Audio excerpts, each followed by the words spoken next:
Okay, thanks everybody for tuning into this recording.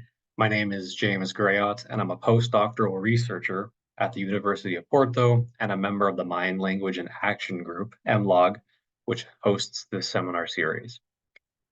As you can see from the title, Why Be a Frame-Sensitive Reasoner? The focus of my talk is on the concept and the phenomenon of framing in human decision-making. And it's becoming increasingly popular, if not perplexing, both for formal decision theorists and philosophers of action, but also for empirical decision researchers in the cognitive and behavioral sciences, including behavioral economics, neuroeconomics, experimental psychology, cognitive anthropology, and the list goes on. What I want to do in this talk is investigate a particular theory of framing that defended by J.L. Bermúdez in his 2020 book, Frame It Again, which not only defends a theory of frame-sensitive reasoning, FSR, but also provides some compelling arguments for why one ought to be a frame-sensitive reasoner, what he calls the model frame-sensitive reasoner. What I want to do is raise a couple of challenges for Bermúdez's argument, not to undermine the theory in general, but to think about ways in which we might actually flesh it out further, make it stronger, as it were, and offer a kind of diagnostic for being able to better distinguish cases of rational framing from irrational framing. And I'm going to do this by looking at the epistemic foundations of one of the core components of Bermúdez's argument, that is the concept of ultra-intensionality. I'll get into all of this in just a moment. I'm going to start with a simple example to show why framing is not only interesting, but why it raises a lot of questions for how we understand not only choice formation and rationality, but why it matters to contemporary theories and empirical studies of how humans reason. So for anybody who has taken a intro to decision theory or microeconomics course, or even has a basic understanding of rational choice theory, cyclical preferences are basically the paradigm of irrational choice. And the reason why is because they violate the laws of transitivity, or what we might say, the inferences that in logic tell us that a hypothetical syllogism should deliver if we are rational thinkers. So let's imagine that you have three options: coffee, juice, and tea. If it's the case that you prefer coffee to juice and you prefer juice to tea, then rational choice theory says it couldn't then be the case that you would prefer tea to coffee without being essentially irrational. And as I said, this is because this violates transitivity, or it violates the inferences of a hypothetical syllogism. There are also economic theories for why this is the case. One of them stems from the idea that one could be essentially money pumped out of a market if they have cyclical preferences, but we don't have to get into that. We can just take this as sort of the paradigm case. Now, we're going to challenge this and introduce a concept that is sort of at the foundation of Bermúdez's argument for framing. And this is the idea of quasi-cyclical preferences. So a quasi-cyclical preference is one that appears to be circular or intransitive across preferences, but it's one in which the reason for the apparent circularity is that the choice attributes that one identifies in each of the options are valued differently or according to different criteria in each case comparison. So for instance, if we go back to the case from before and we see that one apparently has cyclical preferences, that is, they prefer coffee to juice, juice to tea, and then tea to coffee. Well, this could be for different reasons according to different attributes. So one might prefer coffee in the morning because they want caffeine. One might prefer juice at lunch because they want the vitamins in the juice, but then one might return to tea in the evening over coffee because it's better for their digestion or it gives them a sense of calm, whatever. The point is that these are quasi-cyclical because if we define them not in terms of their overall, let's say the entire set of their properties, but rather subsets of their properties, and then we are comparing those subsets, then it's not actually the case that it's entirely cyclical. It's only apparently cyclical. Now, this matters because it allows us to draw a distinction between what Bermúdez and anyone basically with a background in analytic philosophy would see as intentional versus extensional contexts. So if we want to account for what makes something quasi-cyclical preference versus a standardly irrational cyclical preference, we have to look at the intention, and that's intention with an S, not a T, to distinguish how those attributes, those different attributes or the subset of properties are elicited. So just by way of background, an extensional context is one in which the properties or qualities are invariant across the same objects or events. Rather, we might say, for simplicity, it's the entire set of all properties that are unchanging in all cases. Whereas the intensional context is one in which only a subset of properties or qualities are variant across the same objects or events due to how they're presented or to how they're interpreted by the agent. And so it's the case, and this is why we start with this comparison between quasi-cyclical and cyclical preferences. It's when one reasons in an intentional context that we can then value the same event or the same option differently depending on how that event or how that option is framed. And this is how framing relates to quasi-cyclical preferences and eventually to the theory of frame-sensitive reasoning. Now, before we get into what we really mean by framing, we need to caveat this with, I think, a very helpful quote by Bermúdez, which is that the concept of framing that is used in many different contexts and in many different disciplines, essentially it's used in many different ways. He says, I am sure that there is no single way of thinking what a frame is that all those who work with the concept would agree upon. The concept of a frame is itself something that can be framed in many different ways, one might say. Actually, we're going to come back to that. Trying to give a watertight definition is surely a fool's errand. So given this, we still need some working definition, and a very simple way of thinking about it is that a frame is simply a schemata of interpretation for making salient certain attributes or certain properties.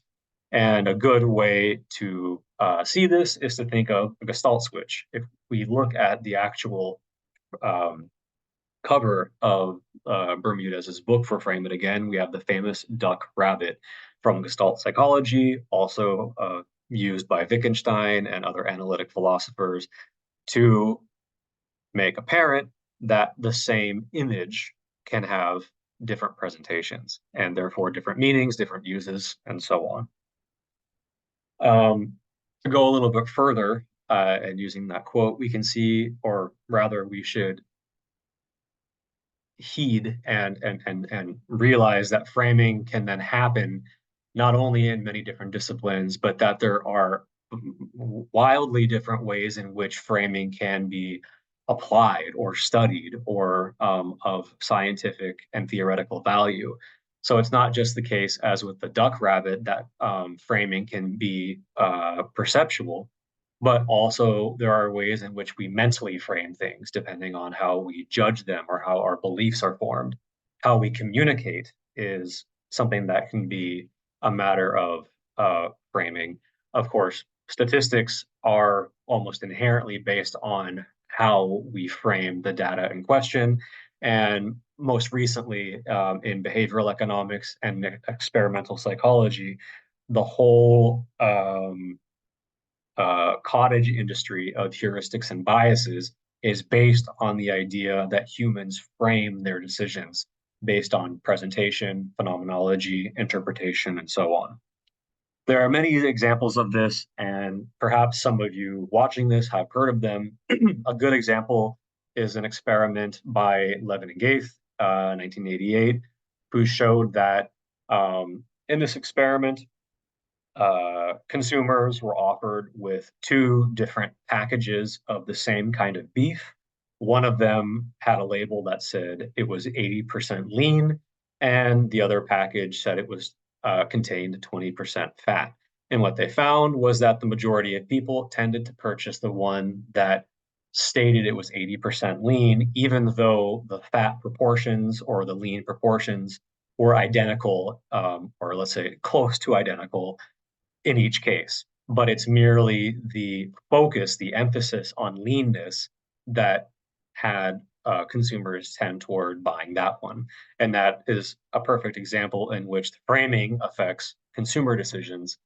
Um, but there are many other examples of this as well. So we could see this both as a kind of mental framing and as a kind of communicative framing, which of course is important in marketing and now in what's called nudge theory. This plays very important a very important role in how people are nudged, which is based on the presentation of options, actually the ease with which options are presented. Okay, so the takeaway message here is that all situations involving valuation or comparison are intentional contexts. They are contexts in which the attributes and properties that we take to be most salient, most important, are what drive our decisions. So if it's the case that different frames can elicit different intentions, values, beliefs, perceptions, whatever, the question is what determines whether a quasi-cyclical preference is in fact rational? This now requires taking a further leap. We already looked at the difference between extensional and intentional contexts. Bermúdez's core component of his theory of frame sensitivity is based on what he calls ultra-intentionality, or making a decision under an ultra-intentional context. And he defines it, or at least describes it as follows. A rational agent can prefer A to B and B to C, even though they know full well that A and C characterize the same event under different frames. In an ultra-intentional context, the decision maker would not change or alter their preference orderings upon learning that two outcomes share the same extension. And so again, this is why it's helpful to consider that when we say one has a preference for coffee over juice, we can look at the totality of all of their properties, which is their extension, and that's the same under all contexts.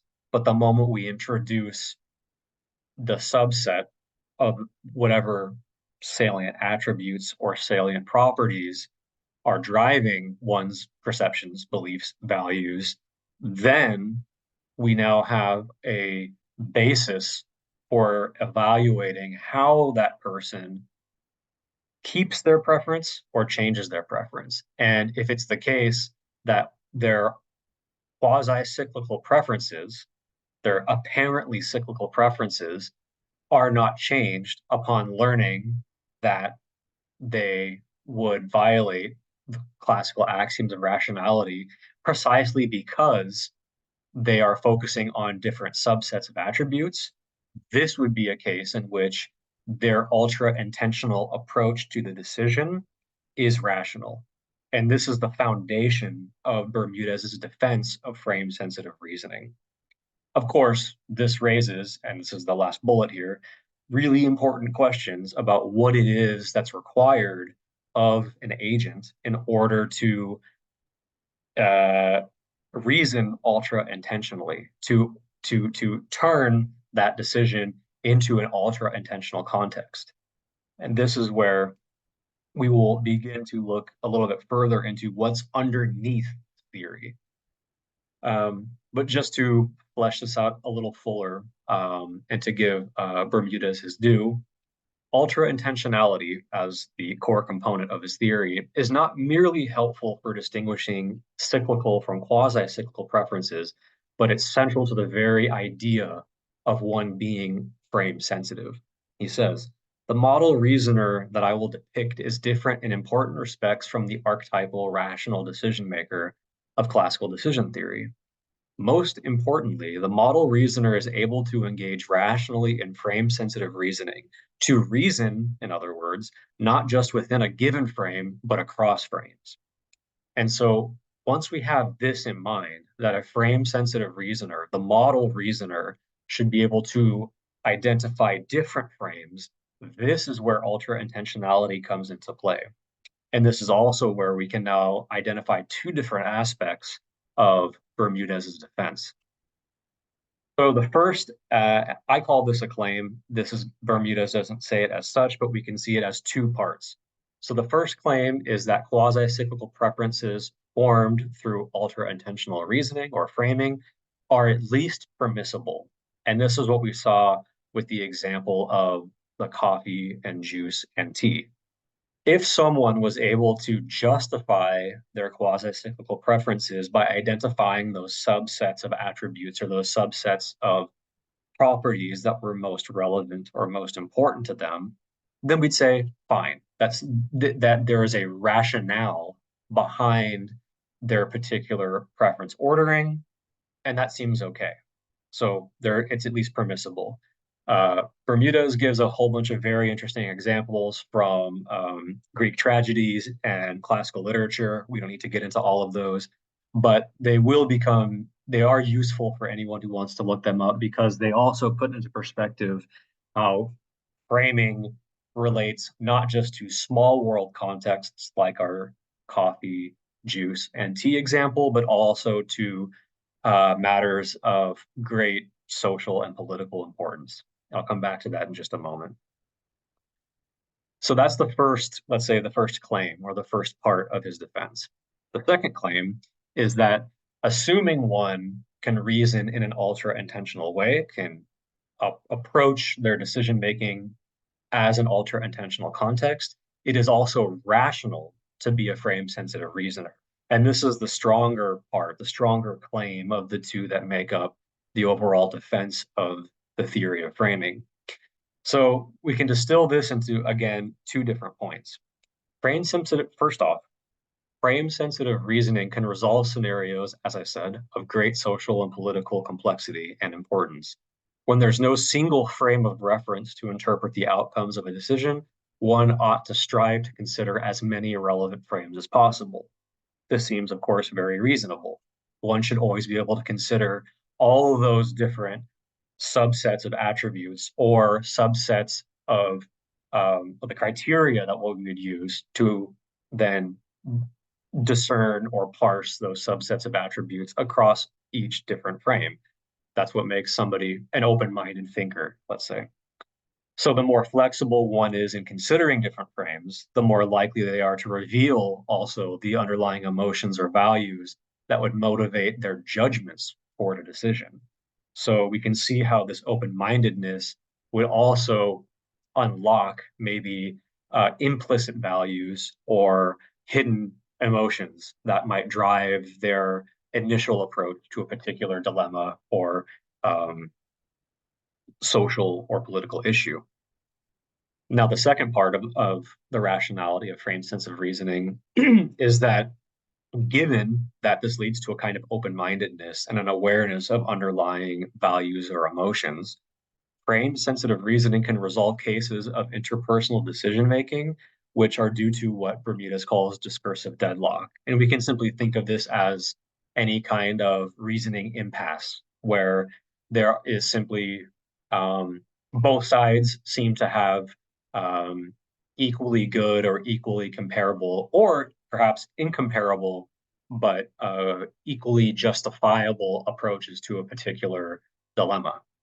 And so it's the flexibility in evaluating different frames that equips the reasoners with the ability to not only distinguish underlying emotions or values that color or taint their judgments, but that further allows them to be able to separate judgments that are really rooted in facts, or at least statements or propositions that can be perhaps tested or measured, versus those that are purely emotional or purely value-based. And this would allow them to achieve, again, another term of art by Bermúdez, a discursive equilibrium. And this might be a case in which there is actually a resolution, because we can then see where fact-based judgments may overrule value-based ones, or at least it might allow parties to a debate, to a disagreement, to see where there are incomparable approaches to their particular dilemma without being able, with the ability to recognize or respect the other framings that the other person has. In any case, this is integral to improved individual and especially interpersonal decision making. So this is why Bermúdez defends the rationality of one being sensitive to the framing of their decision making. Okay, now this is where we get into the normative challenges for frame-sensitive reasoning and where I want to offer my contribution.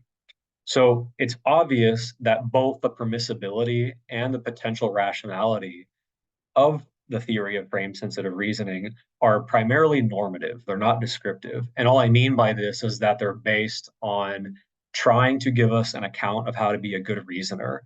What does the model reasoner look like? What do they do?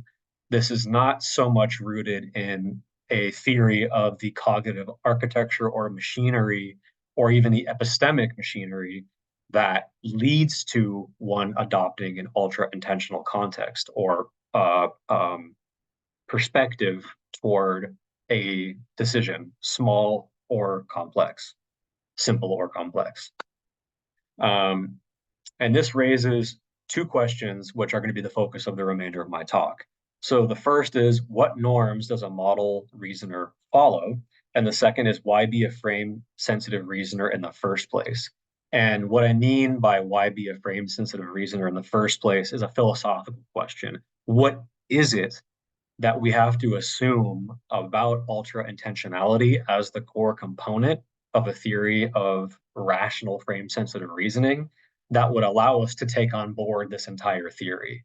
Sure, we can say that in general, it is good normatively to be as flexible and as open as possible to identifying and considering different frames, especially in cases of great complexity.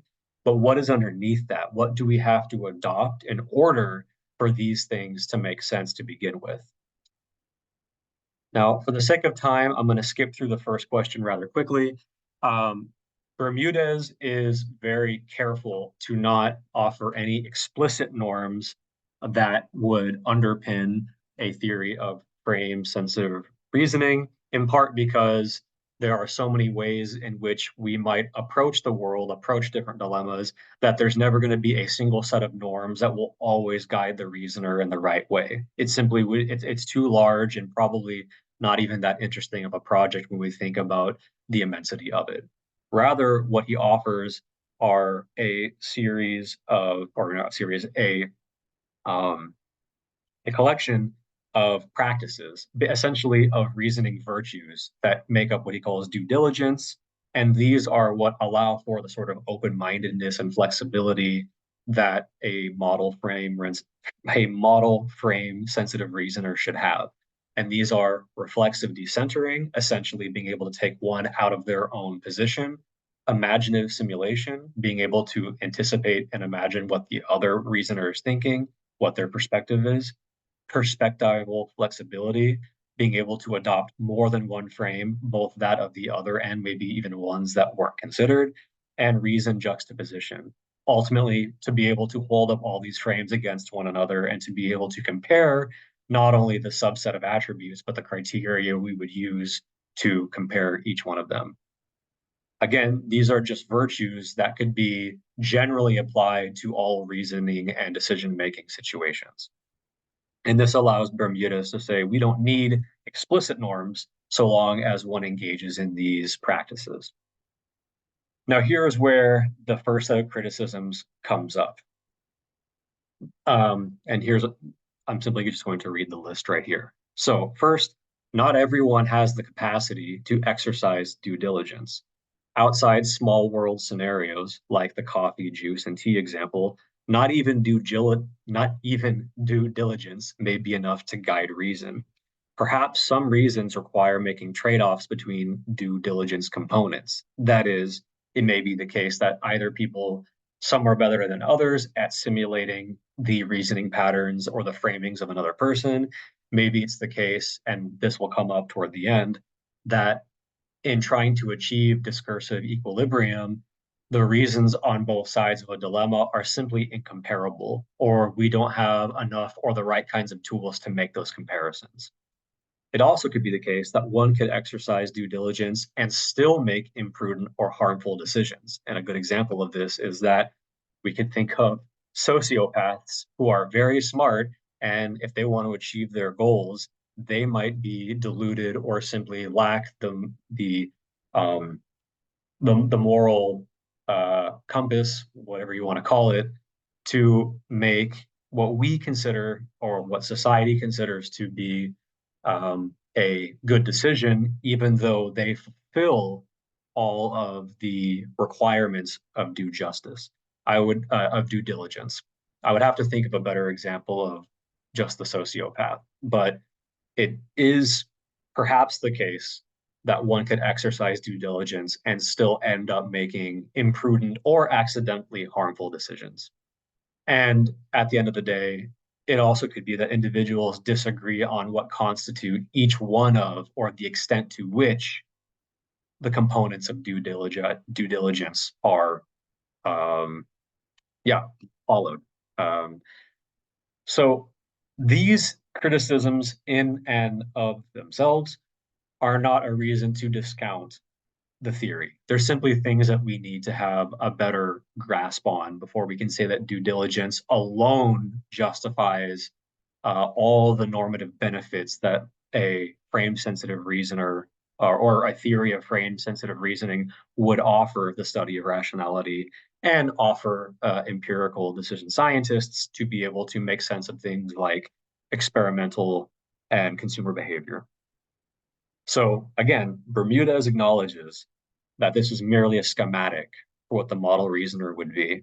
And so what I mentioned above, these would simply have to be evaluated on a case-by-case basis. So take that for what it is. However, when we get to the second question, why be a frame-sensitive reasoner in the first place? As I said, this is a philosophical issue about what we need to assume about ultra-intentionality as the core component for the overall theory. We can disagree on the finer points of which norms should guide frame-sensitive reasoning. But why should we think that it is really rational? Why should one adopt it? Well, it's because we assume, or at least Bermúdez tells us, that reasoning in an ultra-intentional way, treating a decision scenario as an ultra-intentional context, should preserve rational action. But ultra-intentionality is not inherently a normative concept. It's an epistemological one. So this tells us that we need some kind of epistemic criteria to better understand what makes a context ultra-intentional, or at least ultra-intentional in the right way to preserve rational action. And so in answering this second question, we have to look at the epistemic foundations of ultra-intentional reasoning. Okay, let's see here. Just want to be careful on time. So, right, this is now where the rubber hits the road. If the goal of frame-sensitive reasoning is to ensure rational action, then we need to establish clear epistemic criteria for understanding how ultra-intentionality breaks deadlocks. I already described these under the package of due diligence. Now, I said these were virtues, and it's for those of you who understand virtue epistemology, there's a very clear parallel here. If we think of the core virtues of virtuous reasoning, according to virtue epistemology, attentiveness, fair-mindedness, open-mindedness, intellectual tenacity, and so on. So this already tells us that there is some inherent connection between the two, but we can need to explore this further. Virtue epistemology is concerned not just with what constitutes knowledge, but with knowing X in the right way by virtue of good cognitive and epistemic practices and procedures. So, if there's a natural alliance, we need to look at what constitutes good cognitive and epistemic practices. But then it seems like we're running in a circle. What isn't this also a normative question? What are good cognitive and epistemic practices? So the larger issue is how do we answer these questions without appealing either to question begging assumptions as what counts as virtue epistemic practices, or by simply throwing up our hands and saying we have to decide on a case by case basis.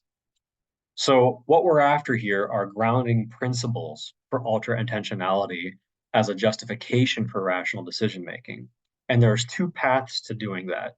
One is that we can try to identify descriptive criteria for what is required of the agent to engage in ultra-intentional reasoning or to make a decision in ultra-intentional context.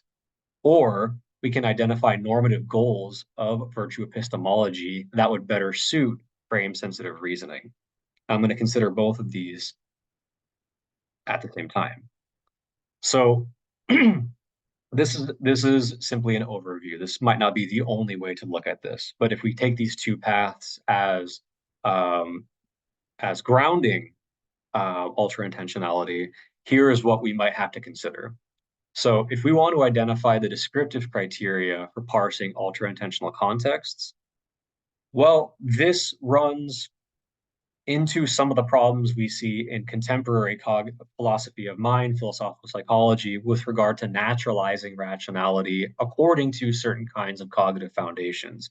A lot of work here is going on in the study of situated cognition and or ecological psychology, in which we see proper exercises of intelligent behavior, of cognitive functioning as grounded in what humans are naturally able to do or what their environment provides them in terms of things like affordances or opportunities for action. The problem with this route of trying to identify descriptive criteria is twofold. On the one hand, different theories of cognition will provide conflicting criteria for how individuals engage in ultra-intentional contexts.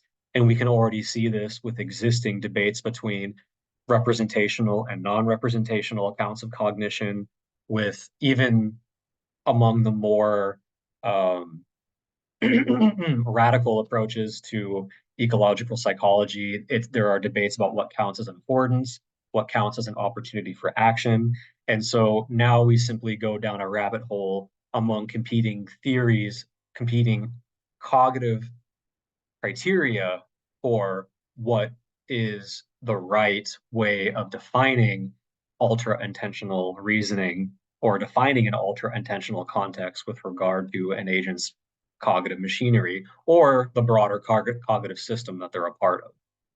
And this also leads to a second problem, which is that even if we were able to identify a set of criteria for the cognitive requirements for an agent, there are many who are skeptical of the very project of trying to naturalize rationality in this way. So this is one problem. It's not an insurmountable one, but it's something that we have to engage with if this is the path we want to take to providing the kind of grounding for ultra-intentionality that is not yet identified in Frame It Again and I believe other commentaries on the rationality of frame-sensitive reasoning. So then another way to go is to try to revise the normative criteria of virtue epistemology so as to better support Bermúdez's theory of frame-sensitive reasoning. And this might be the better way, or at least the more natural way to go, if we want to focus on that parallel between due diligence and virtue epistemology. So if virtue epistemology is more than just the pursuit of knowledge, but actually the pursuit of knowledge in the right way, some might see this as being about understanding, which is something more cognitively involved, something deeper than mere knowledge. If understanding is thus the goal, it becomes clear how reasoning in an ultra-intentional context can break discursive deadlocks and lead to rational action. But then, just as we have with trying to identify descriptive criteria, revising the normative criteria also leads to a massive problem.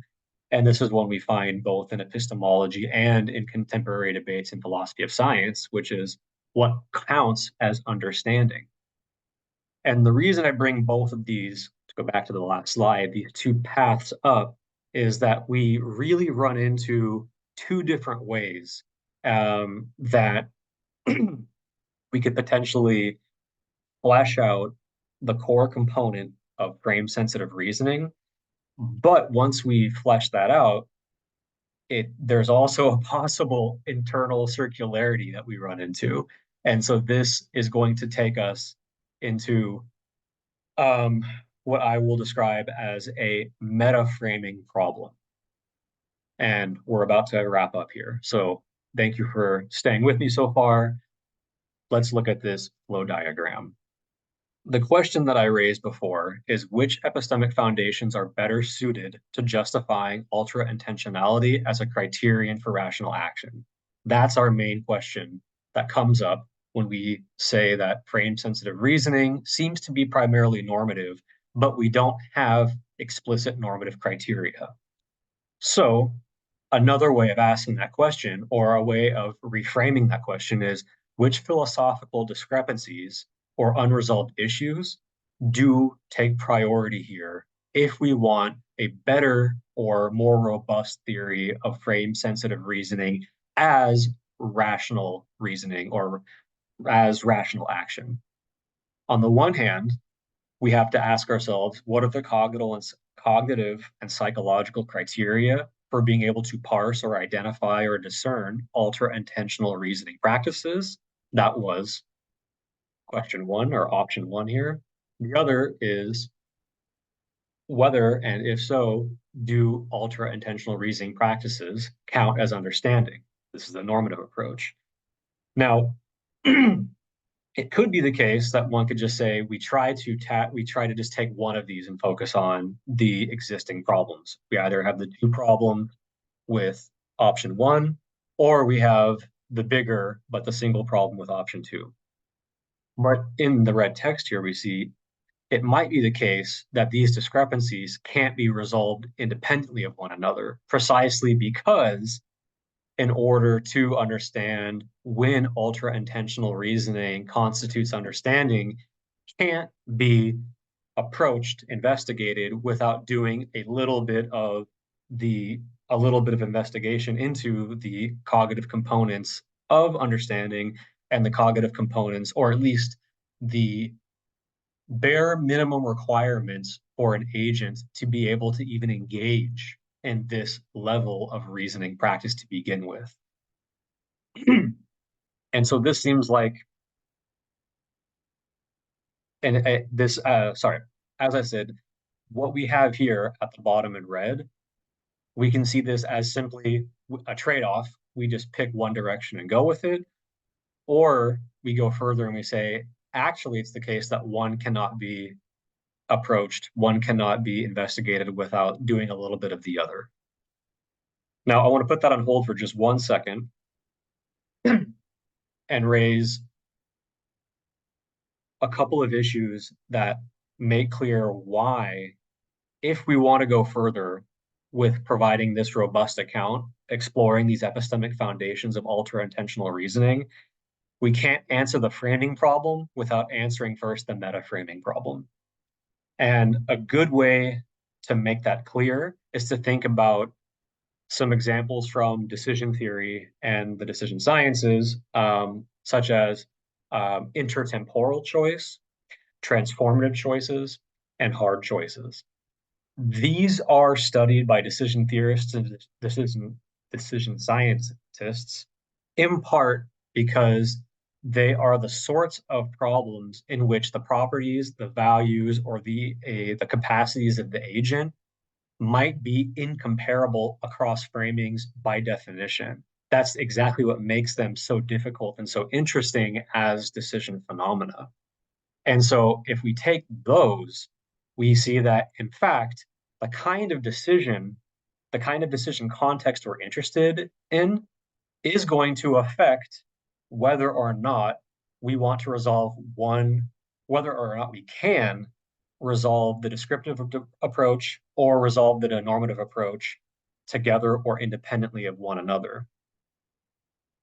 So this suggests that not only is the question about how to ground the foundations of ultra-intentional reasoning context specific, but that our meta framing approach, we need a diagnostic to begin with. So rather than starting from the bottom up and saying this is what makes a given decision situation ultra intentional, we instead have to work from the top down and say, what do we want our theory of frame sensitive reasoning to do for us?